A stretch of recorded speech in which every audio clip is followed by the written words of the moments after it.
যুদ্ধবিরতি লঙ্ঘন করে গাজায় চলছে নির্বিচার বোমাবর্ষণ। প্রতিদিনই ধ্বংস করে দেওয়া হচ্ছে একের পর এক আবাসিক ভবন। দখলদার বাহিনীর আগ্রাসন থেকে রেহাই পাচ্ছে না অস্থায়ী আশ্রয়কেন্দ্র। শুক্রবার রাতেও গাজা সিটির একটি শরণার্থী শিবিরে ভয়াবহ হামলা চালায় ইসরায়েলি বাহিনী। মুহূর্তেই ধ্বংস হয়ে যায় সবকিছু।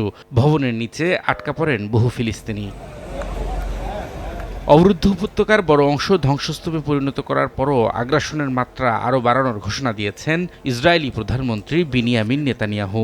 অধিকৃত পশ্চিম তীরের একটি অবৈধ ইসরায়েলি বসতিতে আয়োজিত কনফারেন্সে তিনি জানান, গাজার নিয়ন্ত্রণ ধাপে ধাপে 70% উন্নতি করার জন্য সামরিক বাহিনীকে নির্দেশ দিয়েছেন তিনি।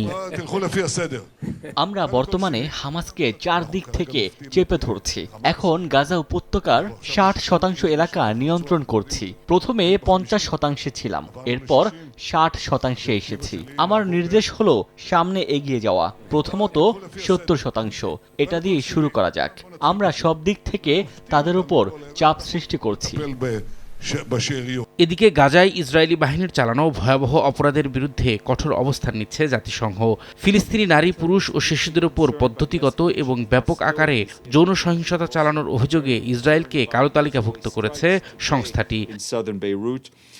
জাতিসংঘের এই কঠোর পদক্ষেপের প্রতিক্রিয়া হিসেবে চরম ক্ষোভ প্রকাশ করেছে তেল আবিব। সংস্থাটির মহাসচিব আন্তোনিও গুতেরেসের এই সিদ্ধান্তের পর জাতিসংঘের সাথে সব ধরনের যোগাযোগ বিচ্ছিন্ন করার ঘোষণা দিয়েছেন ইসরায়েলি দূত। তবে মানবাধিকার সংস্থাগুলোর দাবি, ইসরায়েলি ডিটেনশন সেন্টারগুলোতে বন্দী ফিলিস্তিনিদের ওপর এমন পাশবিক ও পদ্ধতিগত যৌন নির্যাতন নিয়মিত ঘটনা, যা আন্তর্জাতিক আইনের চরম লঙ্ঘন। শুধু জাতিসংঘই নয়, পশ্চিম তীরে ফিলিস্তিনিদের ওপর নির্যাতনের দায়ে 4টি সংস্থা ও 3 ব্যক্তির ওপর নিষেধাজ্ঞা দিয়েছে ইউরোপীয় ইউনিয়ন। এই তালিকায় চরমপন্থী ইসরায়েলি বসতি স্থাপনকারী এবং তাদের সমর্থনকারী সংগঠনগুলো অন্তর্ভুক্ত রয়েছে। রবিউল ইসলাম আওলাদ, সময় সংবাদ।